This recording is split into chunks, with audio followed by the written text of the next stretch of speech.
So a lot of people, what is it? Actually, not really a lot of people. Really, I guess a majority of people want me to put out more Foxhole content and kind of, what is it? I kind of like to put unique content out there in a sense or so.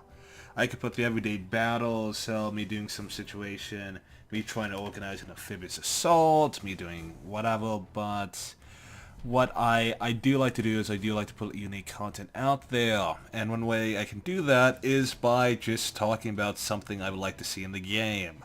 So I'm gonna try. I failed miserably in the past beforehand, but I'm gonna try and make a series of videos where I talk about aspects of Foxhole that I find interesting, that I feel need to be added to the game or so. And what is that? I'm gonna see if I can just find enough interest in this series for it to go on, so I can make constant content at least until stuff happens in the war. In which case we'll have to take we Wardens gonna have to take a page from the Marquis essentially. Anywho, so what I want to talk about today is two features that I want in Foxhole that I just deeply feel need to be added to the game. So now the first one is going to be military vehicle upgrades. What does that mean? So currently we have a couple vehicles out there. We have the Toad MG with the 14.5 millimeter machine gun. We have the we have the armored car. We have the half track, the field artillery, the light tank, and the battle tank. I think I got everything. I mean, I guess you could count the trucks as well. So, yeah, we'll just lot them in. I guess we do have three more as well. We have the tracked AC or so. We have the storm tank, and we have the civilian truck. We have all these different vehicles. But essentially, as the war goes on, some vehicles become more useful than others, essentially. Some are made more equal than others. You have, well, in the early game, the 14.5 millimeter machine gun and the AC are really effective just because they are the only options available. And you can still use the 14.5 millimeter gun until like maybe the mid game, until it just becomes obsolete. The AC loses its effectiveness as soon as half-tracks show up, at which point then it's almost useless, especially when, what is it? Because stickies are now available throughout the entire game. But definitely when AT rifles start showing up, when half-tracks start showing up, when RPGs start showing up, ACs are useless. Half-tracks are still useful in the late game, essentially. They are useful to a point, because they're good at taking out weaker fortified structures. They're good at, taking out the half-tracks, taking out infantry, of course. But the late game meta is basically around light tanks and battle tanks. Light tanks as a cheaper version of the battle tank, and then field artillery as it just kills everything. You hit anything with a field artillery gun, it will die. Slowly but surely it will die. That's just the reality of the situation. But things like the 14.5mm machine gun, the armored car, the half-track, essentially, these vehicles become slowly but surely obsolete and almost useless, essentially. While I did just say that the half-track was useful in the late game for those three roles, destroying, weak, weak fortifications, destroying infantry, and maybe engaging other half-tracks. So anyone who's foolish enough to take out an AC, I still think that there should be a way to make these vehicles more powerful, essentially. Especially the AC and the 14.5mm machine gun, essentially. As I feel that these vehicles, I'm counting the 14.5mm gun as a vehicle because of the fact that it basically goes through the same use. I mean, granted, you can't drive it by yourself. You can still drive over barbed wire like nothing ever happens. So I'm counting it as a vehicle. Anyhow, there needs to be a way to make these vehicles more relevant in the late game. Ignore that beep. That beep never happened. Anywho, so my idea for this is to include was it vehicle upgrades for these vehicles. Now, here's the thing. There are, because the devs have talked about it, they've even made a dev blog where they, what is it? Well, they were experimenting with different variations of vehicles, like giving the half-track a, what is it? I think they were giving it like a either 75 or 40 millimeter gun, and then they were making like an AT gun as well, so just like a normal AT gun, so it'd be like the field artillery, but except for direct fire, essentially. They were experimenting with these things, but they hadn't finalized anything, so they haven't nailed these things down. So, what is it? My idea for this, actually I have multiple different ideas, essentially. Like I said, these are not scripted at all. I find that my narratives can sound more fluent when I'm not scripting out all my things, essentially. If I am just going about just speaking about these topics, so they just come out narrative. Well, they come out in a more natural format, essentially. They don't sound so scripted where it's like, oh, I believe this can do this, and this can do... It just sounds boring as hell, essentially. So, okay, so let's start with my first idea. This is my first idea for this. And I think I might just center the entire video on upgrades, and we'll go into my second topic on another video, just because I think I'm going to digress for a huge amount of time. I'm going to lose track of time. But here we go. Alright, so, first idea is to essentially make it so if you are selecting a blueprint inside the vehicle factory, that if you have a certain amount of maybe upgrade components on you, then you can use that to augment the basic blueprint around, essentially. Well, so for example, if you select a half-track, you click on it, it will give you an option to, what is it, upgrade to a 40 millimeter cannon, upgrade to a 75 millimeter cannon, upgrade to have, what is it, more armor, a better engine, what else, another slot for supplies and ammunition, what else, just all these different things and so, and these, okay, I'm going to digress a little bit from how it would work in game and go into more of like how all these upgrades would work in cohesion with the vehicle itself. So, you essentially have it where you have your vehicle, essentially. You have your vehicle, and you make your augments to it. And what do these augments do? So, let's take, for example, let's say I want to make a half-track. And then I want to upgrade its armor, upgrade its gun. Let's just do these two. Let's make it so like there's maybe a limit to 2 of them. So you can upgrade the armor, and then you can upgrade the weapon. So in that situation, it would replace the 50 cal with either a 40 millimeter or maybe a 75 millimeter, something that really just increases the power drastically, essentially. As well as, what is it? You're increasing the armor, so you've increased the resistance to damage, not the entirety of the health of the vehicle. So, let's say the half-track has 2,000 points worth of health. If it gets hit from the sides and the rear, it will still die at the same rate, but if it gets hit from like the front, then it will take reduced damage. So something along those lines, essentially. So maybe there'll be 2 options. Maybe health increase and durability increase, and then maybe armor increase.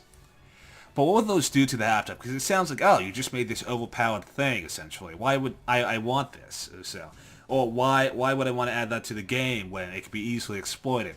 Well, the thing about it is that these would cost upgrade pods. So probably maybe, what, 2, 3, something along the lines where it could be used, but it's not like a battle tank where you need, I can't remember, it's like 40 tech pods or something. Something that's not so obscene, essentially. And it would also make a good use of the island tech plants that give you upgrade pods, so essentially. So you could actually manufacture a good amount of them. But the vehicle, while getting the armor and getting the upgrade to its what is it?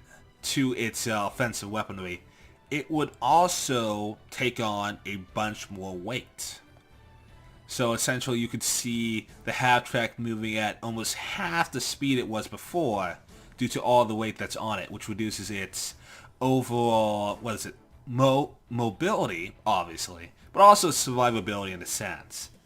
And also you would have it will like the 40 and 75mm cannons or so, maybe limited to 40, I have no idea.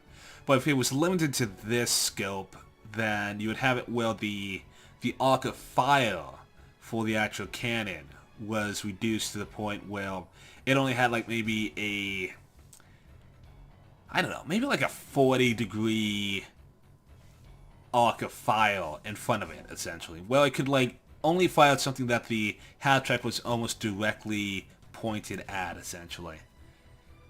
That, coupled with the fact that it would have a terrible turn time because of all this weight added to the half-track, it would be a more cumbersome vehicle, but it would allow half-tracks to be almost maybe like a cheap alternative to, to tanks, to light tanks, essentially.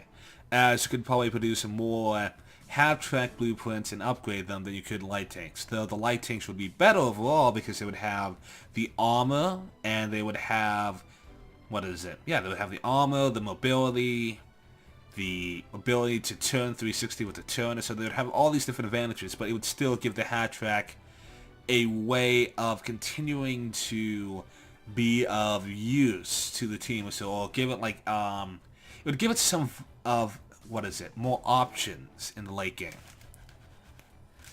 And you could do that. You could put up I don't know, add a 14.5mm, dual barrel 14.5mm machine guns on the front of it. Turn it into like a mobile, gun. I just called it MG gun. There we go. Yeah, let's just call it that. So yeah, you could turn it into like you can upgrade it to MG firepower. You could put a 40mm, maybe a 75mm as well. You could increase the armor. You could increase the durability. You could increase the engine. But then just make it, there's like a drawback cost. So increasing the armament decreases the mobility and the speed. Increasing the armor and the hull integrity also decreases the speed and mobility.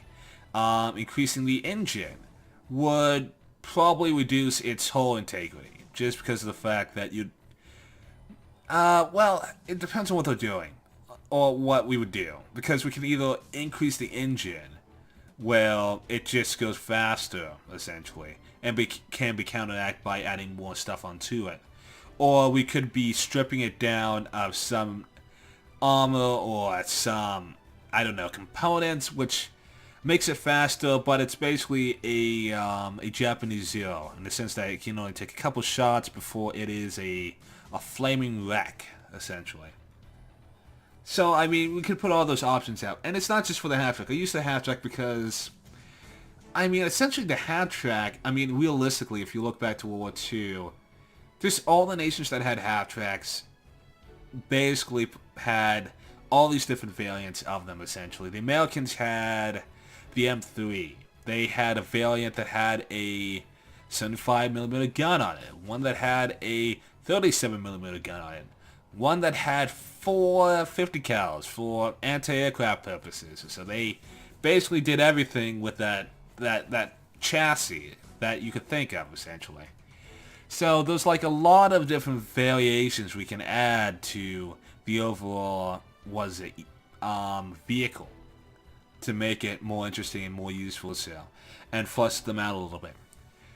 Going into like maybe armored cars, we could make a variant of the armored car that has a 50 cal, a version of the armored car that has maybe even a tank cannon. Maybe it has more more firepower. Maybe it could be a mobile mortar vehicle where you have it's almost like a land version of a gunboat where you'd have a driver, someone on the mortar tube, and then you'd have like a commander who would spot out targets or so.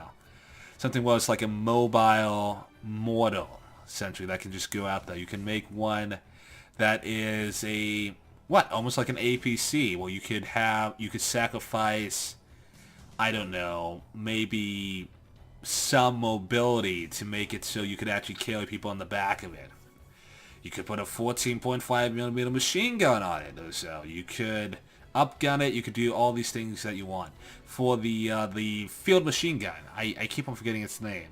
But what you could do is you could, I don't know, make that a variant. So you could take out the field artillery and instead just make it so you have the field machine gun as the basis, and you can upgrade to the field artillery when you get that unlocked, but it's more of like a chassis for it, and you can add other weapons to it. Well, you can make an AT gun, which has either a 40 or 75mm cannon on it. You could make one that's just you can make one that's just a 50 cal, even though that sounds boring and tedious. You could make a short-barreled light artillery gun or something that takes the same ammunition from the gunboats or so. It has a faster reload, but does less damage and has only 100 meters worth of range, essentially. You could make a heavy artillery piece, something that has more firepower than the field artillery, but requires maybe it requires like an extra guy, an engineer, to actually wield the gun. So it needs one person to aim the gun, one person to drive the gun, and one person to just stick around and change shells out and reload the gun. So there's just so many different possibilities you can do with this, essentially. Alright, so I went into one way it can be implemented in the game, and then I went into a bunch of ways of how it would work within the gameplay mechanics, if that makes any sense. So I guess another way this could work is that you could actually make, instead of having it you could like customly make them, so you'd have a blueprint and you could adjust the template based off of the chassis of the vehicle with upgrade pods. You could also make it they could just freshly be made out of the tech plant. So you could have it you have a set amount of variants of the half-track, of the armored car, of the field machine gun, light tank, battle tank. You could have all these different variants. And essentially with that, you could go ahead and you could just research those for like maybe a fraction of the cost that it would cost to actually get the blueprint initial, get access to the blueprint. So what is it? Light tanks cost 2,200, 500. I think it would only cost maybe 200 or maybe 100 tech parts each in order to unlock like a variant, essentially. Then you could just go ahead and get those variants from the tech plant or so by putting in the scrap and just waiting for the period, and then you have the blueprint, and then you can just take it to the vehicle factory and you can make the blueprint. So I mean, that way it can make it so it's more controlled, so you can make the pros and cons for all the variant vehicles without having to make an entire system based around customizing vehicles, essentially. I want to digress just a little bit. I would like it if they made it so you could like add names to the side of your vehicles. That'd be really cool. Moving on. Okay, I'm done digressing, because I know that if I talk too much about it, I will not stop talking about it. So I'm just gonna leave that digression there and move on. So what is it? What is the last way? Because I had three on the top of my head. I had changing them in the vehicle factory. I had the tech plant. I can't think of the third one. Yeah, let me just rant on about the crazy upgrades for maybe the light tank and the battle tank, so just for fun. So for the light tank, what you could do is you could make it so there are, yeah, of course, different variants, but you can make it so there is a, what is it? You can make it so there is like a tank destroyer, like chassis for it that strips out the turret, gives you a limited 90-degree arc in front of the light tank to actually engage targets with, but allows for you to have like a 75mm cannon, essentially. Or, and probably also gives you like a higher reload rate. Probably you would have more frontal armor, but your mobility would be decreased, and you wouldn't be able to handle flanking action. Essentially, if someone got on your rear side, you couldn't turn your turret around to engage them. You could have it where there's a, what is it? You can have fun with this. You could add it where there's like a quad 14.5mm machine gun turreted version of it, kind of like a, because during World War II, so they had tanks that had anti-aircraft weaponry on board, and so just like armored anti-aircraft, artillery essentially that had the armor to actually survive in most engagement zones without having to require like an escort, or that would be susceptible to enemy gunfire. So they could add one like that. They could make one that has maybe a rapid fire 20mm cannon, something that is maybe more cost effective to be used against ACs and half-tracks than a 40mm cannon maybe. You could have one that has, what is it? What else can I think of? You could finally make a an SPG essentially. Instead of making a unique vehicle, you could have it where you have the, what is it? You could have it where it's like mobile artillery, essentially. Where you have, I'd probably put like 4 seats.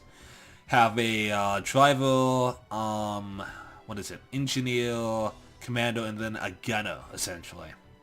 And yeah, you have a mobile SPG, so kind of like the field artillery. You could have it where the, it can only fire light artillery rounds to nerf its firepower. You could also have it where, it has the durability of an AC, but it can also be open turreted, so you could probably kill all the people who are manning it as well, or maybe just like the commander, the engineer, and the gunner. Essentially, the driver would probably be safe, I would imagine. And then take all those and then add it to the battle tank as well. So you could have it where you have this up-gun battle tank with like a, I don't know, a crazy KV-2 150mm cannon that can just one-shot vehicles but has an insane reload rate. And it also decreases its mobility by like 50%, making it a basic sitting duck after it fires, essentially, but allowing it to just basically murder anything it hits, so, which would be kind of cool. You could have it where it has, I don't know, maybe it has, I was thinking dual 40mm cannons would be redundant, so you could turn into an actual land ship.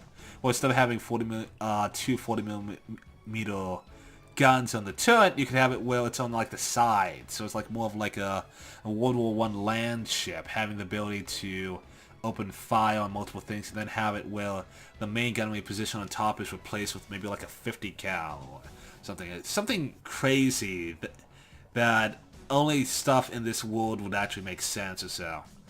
But yeah, things like that or so, where you could like change out the the different weaponries from all the different vehicles and use them in more interesting scenarios. So I think that'd be really cool also, and I would love to see that. I still can't think of the third implementation way on the top of my head, so I guess I'll just end it like that. So I would love to see them maybe add this or so sometime, I don't know, fall of this year or something. I know they're already experimenting on it, so I don't know. It would be nice to see that, because just seeing a vehicle and knowing exactly what it has is a little tedious, but seeing a vehicle and then being like, oh, it's a armored car with a 75mm cannon, so it's essentially a glass cannon, essentially. So something along those lines would be very interesting to see in Foxhole, so, and I would really like to see that. Alright, so if you enjoyed watching me rant on for God knows how long, I did not set a timer or a stopwatch or anything, let me know in the comments below, like the video or so, as I do look at all these and it is a signal on whether or not these videos are relevant or not or so, because I would like to just make videos where I'm just chatting about stuff, as I feel like it's more interesting than me just having the random battle where I'm just yelling at people. Not to say that I don't like yelling at people or so, but you can only yell at people for so long or so before it just gets boring, even for the person yelling. So, there we go. Hope you guys enjoyed the video. As always, take care, and I'll catch you guys next time.